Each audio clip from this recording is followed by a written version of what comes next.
Judith knelt quietly with a mop in her hands. Her blue janitor uniform clung to her arms from the effort. A dirty white apron was tied around her waist, and her yellow gloves were soaked. The mop bucket beside her rattled softly as she scrubbed a stubborn stain on the floor. She had been here barely 1 week. Most staff barely noticed her, just another cleaner, another person in the background of their busy corporate world. But one man noticed her every move. Henry Okafor, CEO of Natech, billionaire feared leader, known for his temper more than his kindness. The elevator doors opened with a sharp ding. Henry stepped out, tall, dark-skinned, navy blue suit, tie slightly loosened, the look of someone who believed the world should move when he walked. His eyes locked on Judith instantly. Her back was bent as she scrubbed the floor. Loose strands of hair fell over her face. She didn't even know he was standing behind her. His chest tightened with anger, not because of her work, but because of what happened 2 days earlier in his office the moment she slapped him. His pride had never recovered. He marched toward her, his shoes clicking loudly against the floor. A few staff saw him coming and immediately stepped aside, whispering to each other. Judith looked up when she felt a strange shift in the air. Her eyes met Henry's furious glare. She rose slowly from the floor, mop still in hand. Before she could even speak, Henry pointed a finger at her, voice sharp and loud enough for everyone to hear. "I've watched you for some days now," he barked. "You are so lazy." The reception went silent. Judith blinked, confusion flashing across her face. "Sir, you irritate me," Henry snapped, cutting her off. "This is not a playing ground. If you cannot do this job, you are fired." Gasps echoed across the room. 2 interns standing near the glass wall whispered loudly, "Ha, she is in trouble. I told you Henry has temper." Others stared in shock. Some opened their mouths wide. A few of the petty ones snickered or pointed, enjoying the drama. Judith's breath trembled. Her voice broke softly. "Sir, please, I need this job." Henry folded his arms, jaw clenched. "I said you are fired. That is final. Leave this building before I come down again." His hand cut through the air dismissively. Tears filled Judith's eyes. Unable to hold the pain anymore, she fell to her knees on the cold marble floor. "Please," she whispered. "I have only worked here for a week. I do my job well. Please don't do this to me." Henry didn't even blink. Everyone watched as he stared down at her like she was nothing. "Pack your things," he said coldly. "I don't want to see you here again." He turned around and walked away, his shoes echoing his pride as the elevator doors swallowed him. Judith stayed frozen, her tears dropping onto the mop head. The silence was heavy. Then, voices returned. "Poor girl. He didn't have to shout like that. Henry is too harsh. But why does he hate her like this?" A few staff gathered around her. Tina, one of the receptionists, ran forward and knelt beside Judith, touching her shoulder gently. "Judith, I am so sorry," she whispered. "You didn't deserve this. I've seen how hard you work. Please don't cry." Others nodded and murmured their sympathy. Judith wiped her tears with the back of her glove. Her chest rose and fell, each breath shaky, but her eyes slowly changed.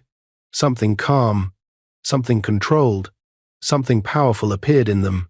She stood slowly. Everyone watched. Even the snickering ones fell silent. With a soft, surprising smile, Judith said, "Don't worry. I'm okay." Tina frowned. "Okay? He fired you in front of everyone." Judith looked toward the elevator Henry had disappeared into. Her voice was quiet, steady, and strangely certain. "He will regret this," she said. "And very soon he will kneel and cry in front of me." The entire room froze. Some staff exchanged looks. One whispered, "Is she okay? Henry? Kneel? Impossible." Another muttered, "This girl must be dreaming. That man never kneels." But Judith didn't argue. She simply walked away calmly. She went into the janitor's store, pulled off her yellow gloves, folded the blue uniform neatly, and changed into her jeans and t-shirt. She picked up her small handbag and walked back through the reception one last time. Some people avoided her eyes. Some wished her good luck. Tina hugged her tightly. "Where will you go now?" Tina asked, voice shaky. Judith smiled. "Home," she said simply. I'm going home. She stepped out into the bright Lagos sun. Across the street, a black SUV waited quietly. The driver straightened when he saw her. Good afternoon, Ma, he greeted respectfully. Are we going straight to the mansion? Yes, Judith replied gently. As the SUV pulled away, Natek's tall glass building grew smaller behind her. 30 minutes later, the car entered one of Ikoyi's most expensive neighborhoods: tall fences, clean streets, and manicured flowers. The gate of a massive white mansion opened immediately when the guard saw her. Welcome home, Miss Judith Anderson, he said, bowing slightly. Judith stepped out and walked into the grand hall of her father's mansion. Her true home, not the janitor's store Henry thought she belonged to. Upstairs in the private study, she sat at a huge mahogany desk. She unlocked her phone and dialed a familiar number. Barrister Harrison? Yes, Miss Judith, the lawyer answered. Please prepare a letter to Natek Global, Judith said, her voice calm and firm. What should the letter say? Judith looked out the window toward the horizon, where Natek towered in the distance. We are withdrawing our 70% share, she said, effective immediately. There was a long, shocked pause. Are you sure, Ma? A withdrawal of that size will shake the entire company. Your stake alone is worth $700 million, Judith finished quietly. I know. Her fingers tightened around her phone. Let Henry find out who the lazy janitor really was. She ended the call. Somewhere across Lagos, Henry had no idea that the woman he threw away like trash was about to turn his world upside down. Henry did not sleep that night. He tossed and turned in his king-size bed, replaying the same scene over and over again the moment he fired Judith in front of everyone. At first, he felt satisfied. Punishing her felt like taking back his pride. But as the night grew quiet, and the lights of Victoria Island faded outside his window, a strange fear whispered into his mind. Why did she smile like that before leaving? Why did she say he would kneel? Why did her eyes look powerful? He could not explain it, but something in that woman's calm expression unsettled him more than any boardroom meeting ever had. By morning, he walked into Natek with tired eyes, restless hands, and a headache pounding through his temples. Andrew, his regional manager, met him near the elevator. Good morning, sir, Andrew said. Henry nodded weakly. Morning. You look stressed. It's nothing, Henry replied, brushing him off. Let's get the board meeting started. We need to review the fourth quarter revenue. He stopped mid-sentence. The receptionist, a young man named Samuel, came rushing toward him with an envelope in his hand. Sir, a courier brought this letter just now. He said it is urgent. Henry frowned. Urgent? From who? Samuel swallowed nervously. From the office of Anderson Holdings. Henry's heart skipped one full beat. Anderson Holdings, the company that owned the largest single stake in Natek. He grabbed the envelope and tore it open. Inside was a single sheet of paper, thick and white, with a golden letterhead at the top. The handwriting was sharp and neat, and the message was short. Notice of share withdrawal. To the board of Natek Global. Asterisk. We hereby withdraw our 70% shareholding in your company, effective immediately. Signed, Judith Anderson, primary heir, Anderson Holdings. For a moment, Henry did not breathe. His skin went cold, his tongue went dry. What is this? He whispered, reading the letter again, hoping it would change. Andrew snatched it from his hand and read it too. 70%? Andrew gasped. Gone? Effective immediately? Henry's chest tightened. This can't be happening, he whispered, his voice shaky. Andrew looked at him. Sir, if Anderson Holdings pulls out, Natek will collapse by next week. We depend on their investment. We won't survive. I know that, Henry shouted, his voice cracking. He grabbed the letter again, his fingers trembling. Withdraw the share? Why? For what? He hadn't done anything to them. He didn't even know the heir. He didn't even know... Wait, Judith Anderson? His mind froze. He read the sender's name again. Judith Anderson. A soft ringing sound filled his ears. He felt the ground tilt slightly beneath him. His vision blurred. No. No. It couldn't be. Not her. Not the same Judith he fired. Not the same woman he touched. Not the same woman he called lazy. Not the same woman he humiliated in front of everyone. He felt his knees weaken as realization struck him hard across the face. The janitor. The girl he insulted. The woman he tried to force himself on. That was the Anderson heir? That was the invisible billionaire he had never met? That was the person who owned more than half of his company? Henry? Andrew whispered. Sir, you look pale. Henry didn't hear him. His eyes were locked on the letter as if it carried the weight of his entire life. How is she the heir? He muttered in disbelief. I was told the Anderson heir lives abroad. I was told she has never even stepped into Nigeria. I was told. Andrew grabbed his shoulders. Henry, we need to talk to her. If she leaves, we lose everything. Thousands of workers lose their jobs. Investors will pull out. Contracts will die. We need to fix this. But how? Henry whispered. I fired her. I insulted her. Andrew looked at him, stunned. Wait, fired who? Henry swallowed. Judith. Andrew blinked. The janitor. Henry nodded. The janitor you shouted at yesterday? Henry nodded again. The janitor you accused of being lazy. The janitor you've been angry with since she slapped you. Henry froze. Andrew took a slow step back. You mean to tell me that you touched the heir of Anderson Holdings inappropriately, then fired her for refusing you, and now her company is withdrawing $700 million worth of shares? Henry closed his eyes. His whole body shook. Andrew put a hand on his forehead. Henry. Oh my God. Henry held the letter to his chest, breathing fast. No. This can't be happening. If she hates me, Natick dies. My legacy dies. Everything I have built dies. Andrew, please, call their office. Call their lawyer. Call anyone. I need to see her. I need to beg. I need to explain something. Anything. Andrew quickly dialed the number on the letter. Hello? He said breathlessly. This is Andrew from Natick. We received the withdrawal letter. Yes, we need to speak with the heir. Immediately.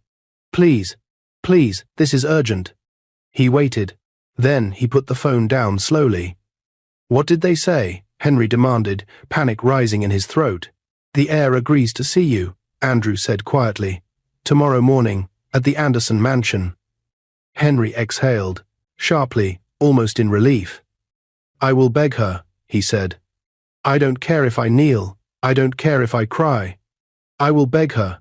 I have to fix this. Andrew sighed. You should prepare yourself. She may not forgive you.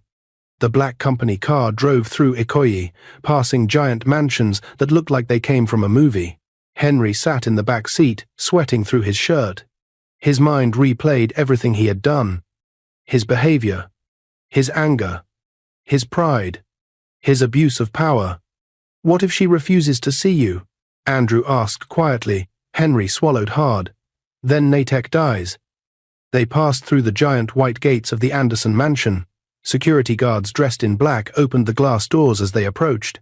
The inside was even more intimidating: golden chandeliers, long marble floors, and walls lined with expensive paintings.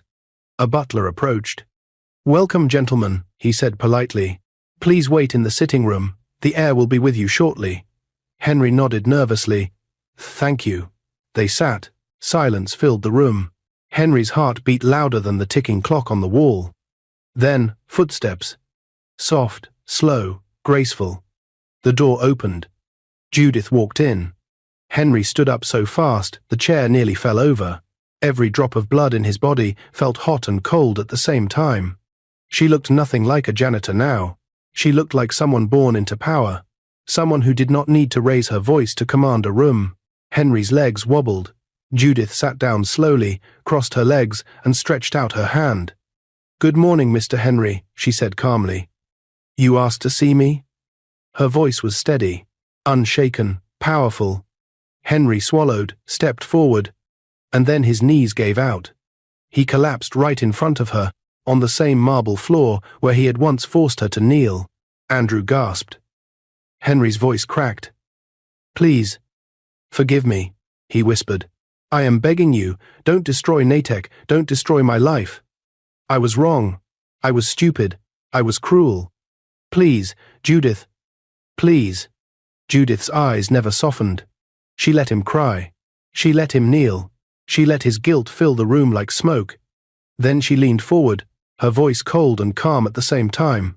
Get up, Henry, she said. You and I have a lot to talk about. For a moment, the room was completely silent.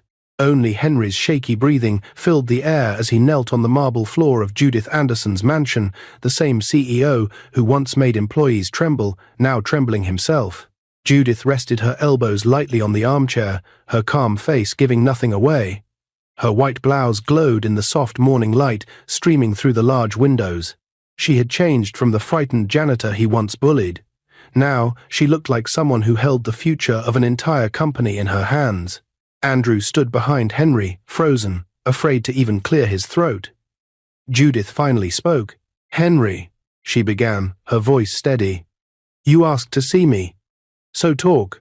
Why should I keep my 70% share in Natick? Henry looked up at her, eyes wet. Because without it, the company will fall apart. People will lose their jobs. Families will suffer. Everything we built, everything I devoted my life to, will be gone. Judith tilted her head slightly. Everything you devoted your life to? Henry, do you think you built that company alone? Henry swallowed hard. No, I didn't mean it that way. Be honest. Judith cut in sharply. Did you think about anyone's family when you fired me? Did you care about anyone's job when you treated women in your office like objects? Did you care about anyone's life when you shouted at your staff? Henry lowered his head. Shame burned in his cheeks. No, he whispered. I didn't. Good, Judith said, leaning back. Now we are starting to understand each other. Henry wiped his face with the back of his hand. Judith, I am truly sorry. I was wrong, I know that now. Please, give me another chance. I'll do anything. Just don't take away your shares. Judith let out a quiet breath. You want another chance? Yes, Henry said quickly, nodding. Please. She stood up slowly and walked around him. Her heels clicked softly on the marble floor. She stopped behind him, hands clasped behind her back.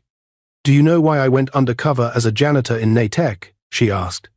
Henry shook his head. My father always said, she began, her voice soft but sharp. If you want to see the true character of a man, look at how he treats people who have nothing to offer him. Henry froze. Judith continued. I wanted to understand the real culture inside Natick, not the reports you send to shareholders, not the fake smiles. The truth. Andrew's eyes widened. Judith moved in front of Henry again. And I saw it clearly. I saw fear. I saw disrespect. I saw arrogance. And I saw a CEO who uses power like a weapon. Henry flinched. Judith's eyes hardened.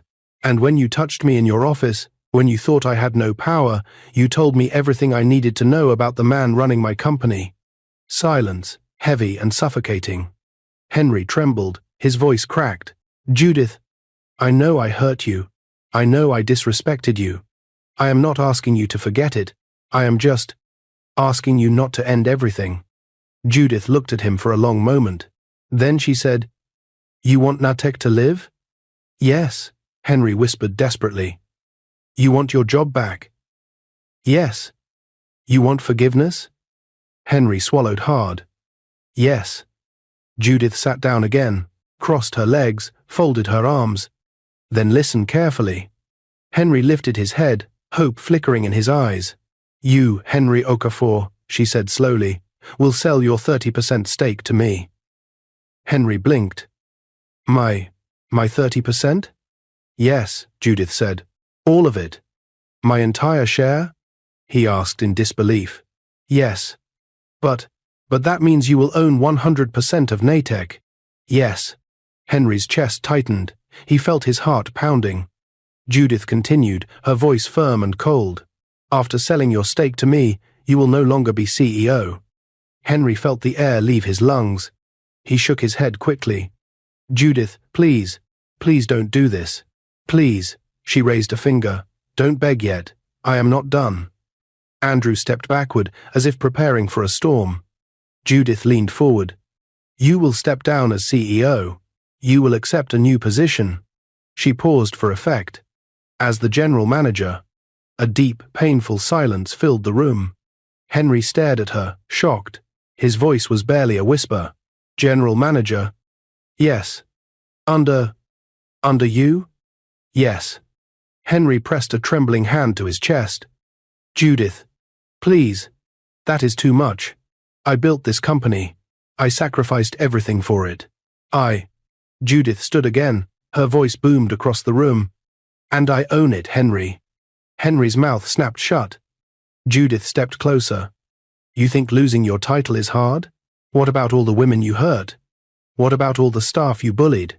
What about the lives you destroyed just because you felt powerful? Henry lowered his head, shame flooding through him. Judith continued more softly. If you walk away now, Nartek collapses. Your employees lose everything. You lose everything. But if you stay, she paused. You stay as someone who finally learns humility. Someone I can hold accountable. Someone who works, not rules. Someone who respects women. Henry felt tears slide down his face. And if I refuse? He asked quietly. Judith stepped back, her face cold. Then I withdraw my 70% share, she said. Nartek dies. And your legacy dies with it. Henry closed his eyes. Everything inside him tore apart. Everything he built. Everything he dreamed of. Everything he thought he controlled. And all because of one mistake. One moment of cruelty. One slap that he deserved. When he opened his eyes again, tears fell onto the floor. Judith, he whispered, voice breaking. I accept. Andrew stared at him in shock. But Henry was done fighting. He was exhausted. He was defeated. He had no power left to stand on. Judith nodded calmly. Good. I will have my legal team prepare the documents. Henry wiped his tears. I will sign them. Good, she repeated. Then she added, Mr. Henry, this will not be easy, but I need to know something important. Henry looked up slowly. Judith's eyes softened just a little. Can you change? Henry swallowed hard. Yes, he whispered.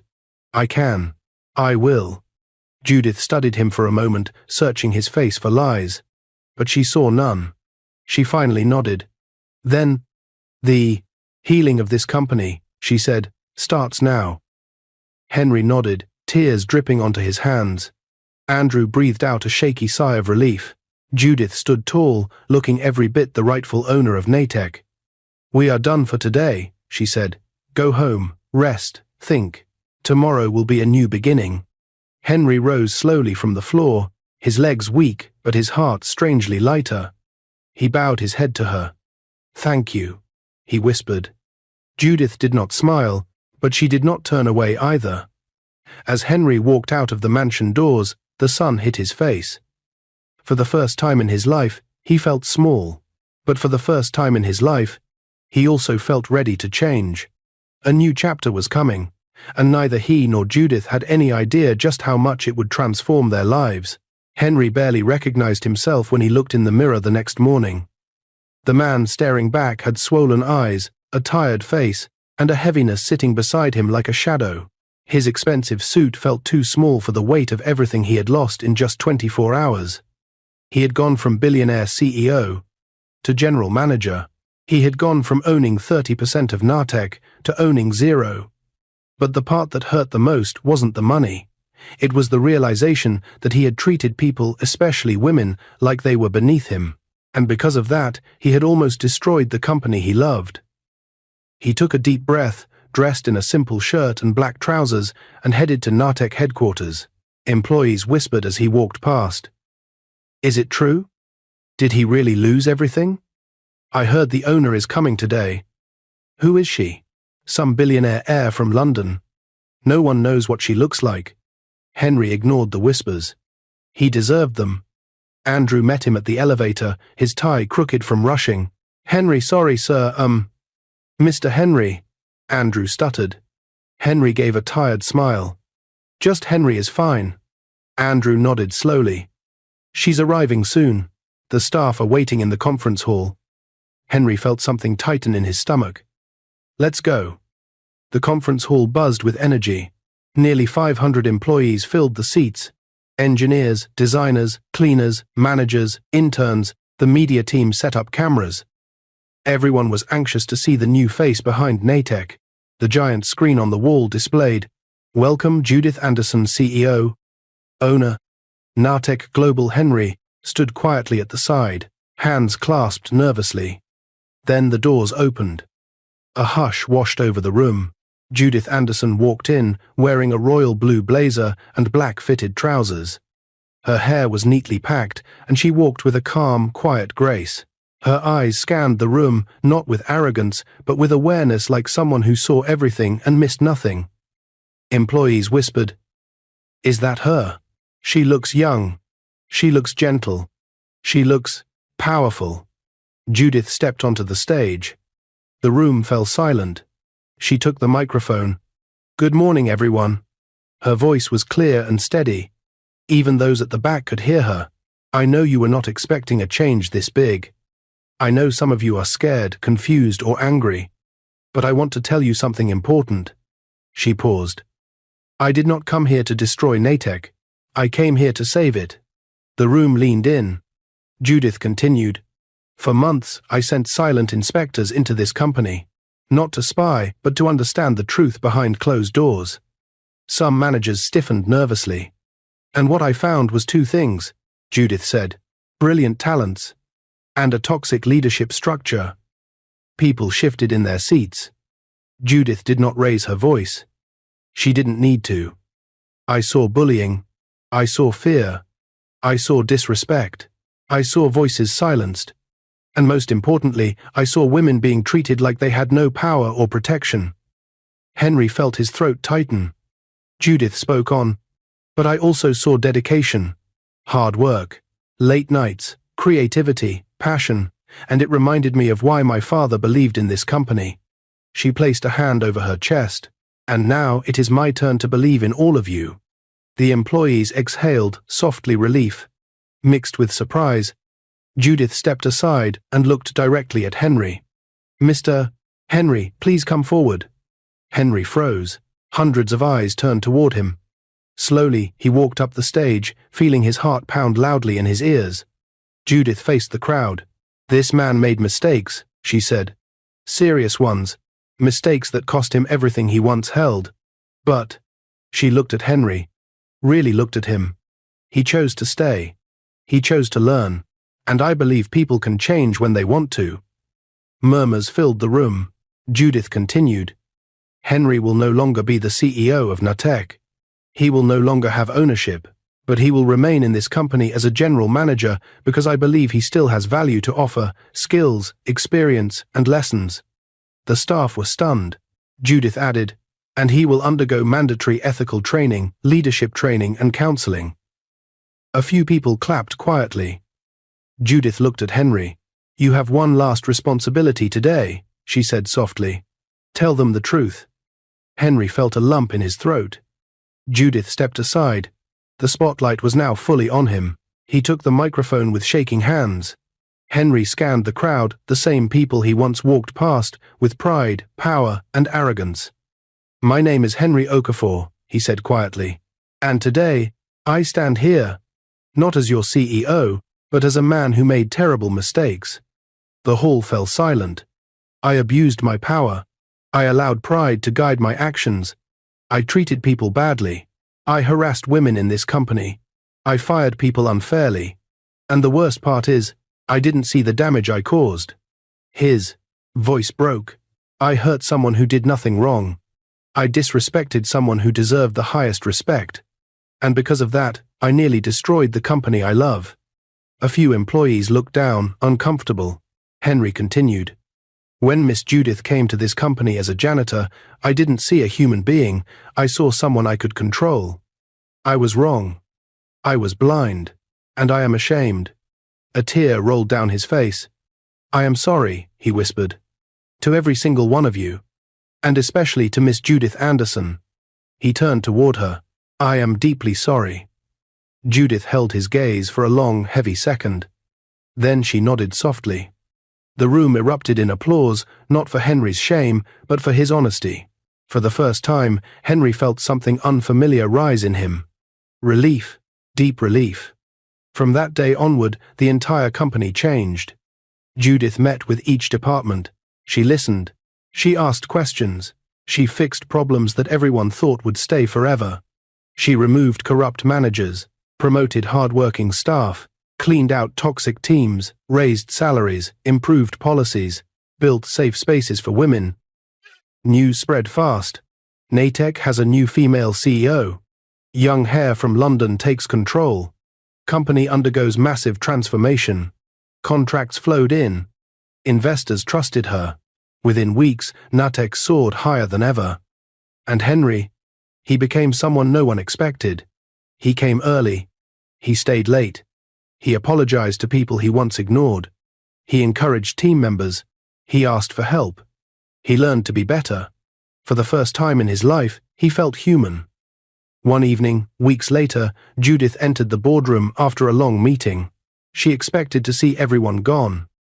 But Henry was still there, packing files, arranging chairs, doing simple tasks he never thought he would do. Their eyes met. "You're still here?" she asked. He nodded. "I wanted to finish the reports." Judith smiled softly for the first time. "You've changed, Henry," she said quietly. He swallowed hard. "I'm trying." Judith stepped closer. "You're doing well." Henry looked at her, really looked at her, not with arrogance, not with lust, not with pride, but with something new.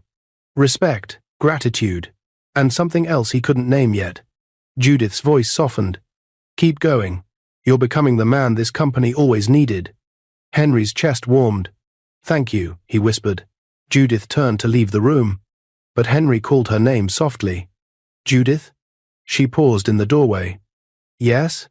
And then Henry hesitated, as if there was something he wanted to say, but was afraid to let out. Something personal, something deep, something dangerous. But before he spoke, a phone rang sharply, slicing through the quiet moment. Judith picked up the call, her face changing instantly. "Wait. What? When? How?" Henry stepped forward. "What's wrong?" Judith dropped her bag, panic in her eyes. "Henry, there's a crisis at headquarters." The chapter ends here. Judith's breathing grew fast as she listened to the frantic voice on the phone. "Yes. I'm on my way," she said, trying to stay calm. "Keep everyone safe. Don't let anyone leave the building. Lock the server room. I'll be there soon." She ended the call and grabbed her bag. Henry stepped forward. "What happened?" Judith took a deep breath, steadying her voice. "There's been a breach." Henry froze. "A breach? Of what?" "The financial system. Someone tried to shut down the entire network." Henry's blood went cold. "That can't be an accident." "It isn't," Judith said, her voice firm. "It was deliberate. Somebody inside the company is trying to destroy Natick." Without hesitation, Henry grabbed his jacket. "I'm coming with you." Judith blinked, surprised. "You're supposed to be off duty." Henry stepped forward, eyes steady. "This company is still my responsibility. I may not be CEO anymore, but I helped build it. I'm not letting it burn." For a moment, Judith stared at him. Not at the former CEO, not at the man who once abused his power, but at the man standing in front of her, now humble, changed, determined. She gave a slow nod. "Let's go." The car sped through Victoria Island like a shadow chasing sunlight. Judith sat in front, hands clasped tightly. Henry sat at the back, calling Andrew repeatedly. "Andrew, what's going on?" Henry asked. Andrew sounded panicked. "We don't know yet. The breach came from a level 3 account. Someone tried to initiate a full shutdown of our financial vaults. If they succeed, we lose every digital record." Henry felt his stomach twist. "Have you isolated the attack?" "We're trying, but whoever is doing this knows our system." Judith turned sharply. "That means it's someone inside." Henry nodded grimly. "Yes. Someone, high level." The car turned sharply into the Natick compound. Security guards opened the gates as if they'd been waiting all night. Judith stepped out first. She wasn't just walking, she was leading. Henry followed behind her, his breath heavy as they entered the building. Inside, the atmosphere was tense. Staff stood in groups whispering. Security officers ran across the hallway. IT engineers rushed back and forth with laptops in hand. Andrew met them at the entrance to the server floor. "Judith, Henry," he said urgently. The attack came from an account with full administrative access. Judith frowned. "Whose account?" Andrew lowered his voice. "Mine." Henry felt his blood freeze. "Yours?" Judith repeated, eyes narrowing. "Are you saying someone used your credentials?" Andrew nodded quickly. "Yes, I swear I didn't do anything.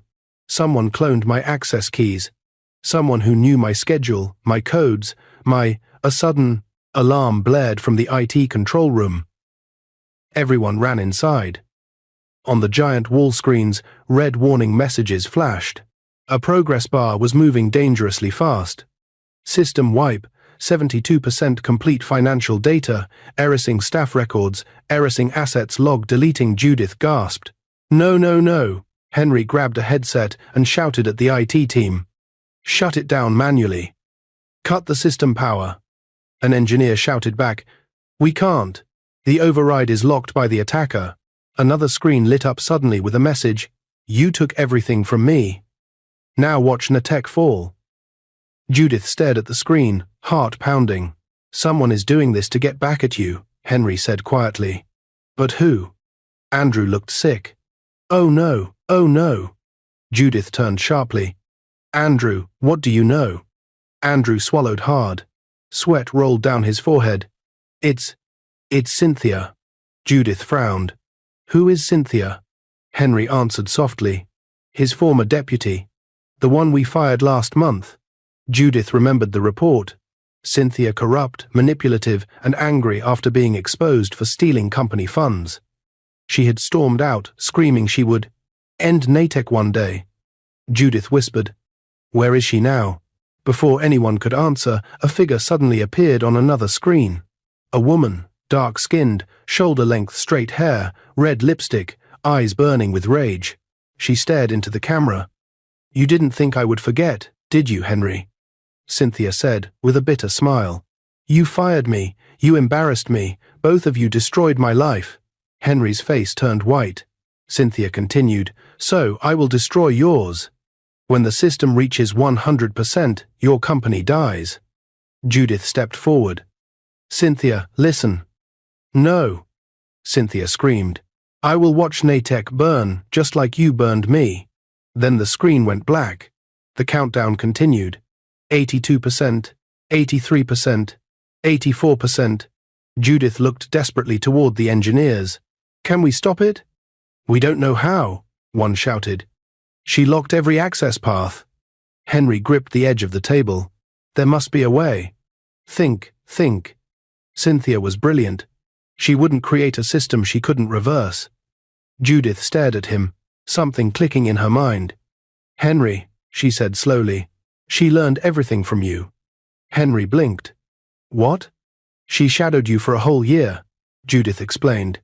"She studied your codes, your behavior, your habits." Henry frowned. So, Judith said urgently, "what would you do if you wanted to destroy a system but also control it? What loophole would you leave behind?" Henry froze. Then his eyes widened. "Oh my God, I know." He ran to the main station. "Move," he shouted. The engineers stepped aside as Henry pulled up a hidden interface menu, a screen no one had touched in years. Judith pressed close. "What is this?" "A back door I built 5 years ago," Henry said. "Only 2 people knew about it, me and Cynthia. She must have forgotten it exists." Judith leaned over his shoulder. The backdoor menu appeared. "Legacy override. Root reset?" "Yes or no," Henry clicked. "Yes." The screen flashed. "Enter master code." Henry closed his eyes. "My old code. 16 digits. I hope I remember it." Judith placed a steady hand on his arm. "You've got this." Henry typed slowly. "Arba, Tesha, Sheva, Shalosh, Shtaim, Achat, Shmona, Chamesh. He hesitated. Henry, Judith whispered. Trust yourself. He typed the last numbers. Enter. The system paused. Everyone held their breath. Then, override accepted. System wipe stopped. The room exploded in cheers. Engineers hugged each other. Andrew collapsed onto a chair. Judith let out a shaky breath. We did it. But Henry was staring at her. Not with pride. Not with relief. But with something deeper. Respect. Admiration. And something growing stronger each second. Judith smiled softly. But before she could speak, Henry suddenly stepped closer. Judith, he said quietly, voice trembling, I need to tell you something. Something I should have told you the moment I changed. Judith blinked. What is it? Henry took a deep breath. I think I'm falling in low. Before he could finish, alarms blared again, this time from the security department. A guard rushed in. Ma! Sir! Cynthia has broken into the building. Judith's eyes widened. Henry clenched his fists. And the chapter ends here. Security's voice was shaking. Ma! Sir! Cynthia has broken into the building. For a split second, the whole control room froze. Judith turned sharply. Where is she now? The guard answered, breathing hard. She's on the 3rd floor. Heading for the power room. Henry didn't wait. He ran. Judith followed, her heels hitting the floor in quick, sharp taps. Andrew and 2 security guards rushed after them. The stairs seemed longer than ever as they climbed. When they reached the 3rd floor, the hallway lights flickered. A door ahead was half open. The power room. Henry slowed down. Careful, he whispered. Judith nodded. They pushed the door wide. Cynthia stood inside, her hands shaking as she pulled wires and pressed buttons. A small laptop was connected to the main power panel. Her eyes were wild, her makeup smudged from tears. Cynthia, stop! Henry shouted. She spun around, breathing hard. Don't come near me. Her voice cracked. You think stopping the first attack saved you? I can still shut this place down. I can still show all of you how it feels to lose everything. Judith stepped forward slowly, her hands raised, palms open. Cynthia, she said gently. Look at me. Cynthia's eyes darted between Judith and Henry. You ruined my life, she cried. I gave this company my all, and you fired me like trash. Henry swallowed. You stole from the company, Cynthia, he said softly. You hurt people. We had no choice. You had a choice, she screamed. You could have warned me, helped me. But no, you just threw me out. No job, no money, no reputation. Do you know what it feels like to be laughed at? To be called a thief? Judith's heart squeezed. Yes, she said quietly. I do. Cynthia blinked, confused. Judith took another slow step. People thought I was a nobody, Judith continued. They looked at my janitor uniform and decided I had no value. Your pain is real, Cynthia. But this is not the way. Cynthia's lip trembled. I have nothing left. That's not true, Judith said. You're talented, smart. That's why you were able to do all this. But if you press one more button, you won't just lose Natek, you'll lose yourself. Your freedom, your future. Cynthia's hands shook over the laptop keyboard. Henry stepped closer too, voice soft. Cynthia, I was like you once. Angry, arrogant. I hurt people and didn't care, and it almost destroyed everything. The only reason I'm standing here is because someone gave me another chance. He looked at Judith for a brief moment. Then back at Cynthia. Let us help you, he said. Turn it off. Walk away from this, and we can fix something. Not everything, but something. Tears spilled down Cynthia's cheeks. I'm tired, she whispered. I'm so tired. Judith nodded gently. Then drop the laptop. Let us carry the weight from here. For a long, heavy moment, no one moved. Then Cynthia's fingers slipped away from the keyboard. The laptop fell shut. A security guard quickly stepped in and unplugged the cables. The building's humming power steadied. It was over. Cynthia covered her face with her hands and sobbed. I'm sorry. I'm so sorry. Judith signaled the guards. Take her to the security office, she said softly. We will call the police, but I want her case handled with fairness. No one is allowed to hit her or treat her badly. Do you understand?" "Yes, Ma," the guards replied. As they led Cynthia away, she looked back at Henry and Judith. "Why?" she whispered. "Why didn't you just let me destroy it?" Judith answered calmly. "Because this company is not just buildings and screens, it is people. People deserve second chances. You, Henry, everyone, even me." Cynthia lowered her head and let herself be led away. Judith exhaled deeply. Silence filled the room. Henry turned to her. "You could have crushed her," he said quietly. "But you didn't." Judith gave a faint smile. "Power is not for crushing people, Henry. It's for lifting them, even when they fall." Henry stared at her, a strange warmth growing in his chest. "You really have changed this place," he said. "And you've changed me." Judith held his gaze for a second, longer than usual. Then she looked away. "Come on," she said softly. "We have a company to rebuild. Again." The crisis became a story Natick never forgot. The news spread that a former staff tried to destroy the company, but the system survived, and no one lost their job. Judith quietly made sure Cynthia faced justice, but also got legal support and counseling. It surprised many people, but it sent a message. Natick was now a place of truth, accountability, and second chances. Months passed. Under Judith's leadership, Natick grew bigger than ever. New contracts came in. International partners signed deals. The atmosphere in the building changed. People laughed more. Women felt safer. Staff felt seen. And Henry, he worked harder than he ever had. He listened more. He apologized when he was wrong. He helped younger staff grow, instead of scaring them. He still missed his old title sometimes, but now, he did not miss his old self. Soon, it was time for Natick's end-of-year summit. The hall was decorated with soft lights and blue banners. The screen showed, "Natick Global, Year of Transformation." Judith sat in the front row, wearing a fitted black gown with simple jewelry. Her hair was pulled back neatly. She looked proud and peaceful.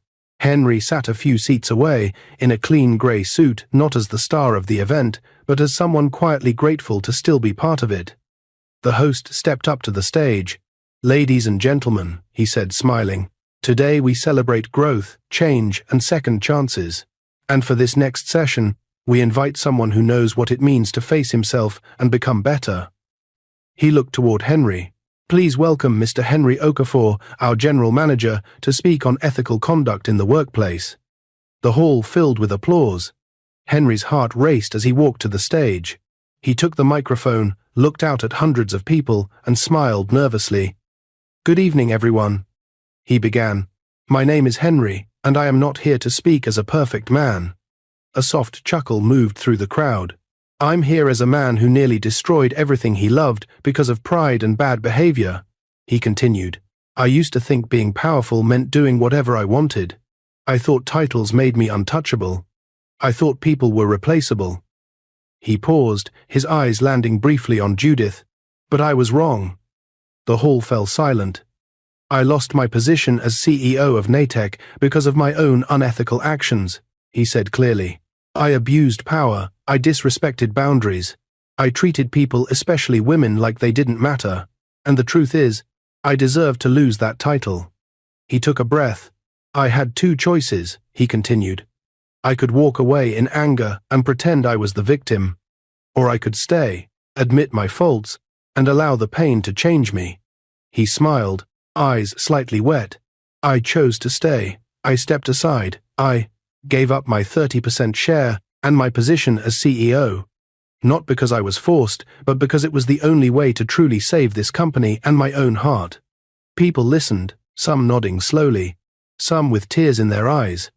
"Today," Henry said, "I stand here not as the owner of Natick, but as a grateful man. Grateful for a second chance. Grateful for a company that didn't throw me away. And grateful to one woman in particular." He turned fully toward Judith. "Judith Anderson," he said, his voice soft but strong. "The woman I once treated like nothing, who turned out to be the owner of everything." Some people smiled through tears. "Judith did something I never expected," Henry said. She didn't just take my position, she gave me a new one. She didn't just judge me, she challenged me, she made me better. And for that, I will always be thankful." Judith's eyes glistened. Henry finished. "Ethical conduct is not just about rules. It's about how we treat people when we think no one is watching. It's about how we use power. Today, I choose to use mine to protect, support, and build others up. If my story teaches you anything, let it be this. Don't wait until you lose everything before you change." He lowered the microphone. For a moment, there was silence. Then, the entire hall stood up.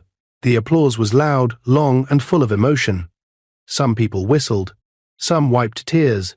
Some nodded to themselves, thinking about their own choices. Judith stood too, clapping slowly, proudly. As Henry turned to leave the stage, Judith began to walk toward him. Each step felt like the world had gone quiet. She climbed the steps and stopped right in front of him, the lights soft around them. For a second, they just looked at each other, two people who had once stood on opposite sides of power, now standing side by side. Without a word, Judith opened her arms and hugged him tightly. Henry froze for a heartbeat, then hugged her back, his eyes closing. The hall erupted again in applause, louder than before. In that hug was everything they could not say yet. Forgiveness, respect, gratitude, and the quiet beginning of something new. Something neither of them had planned. Something neither of them had imagined. But both of them now secretly hoped for. As they stepped back, Judith smiled a real, gentle smile. "Thank you, Henry," she whispered, "for changing." "And thank you," he replied, "for not giving up on me." They walked off the stage together, side by side. And though the story of Natick would continue, this moment, their moment, was the start of something great. Something the future would finish writing. What is your view about this story? Where are you watching from? If you enjoyed this story, comment, share, and subscribe to our channel for more interesting stories.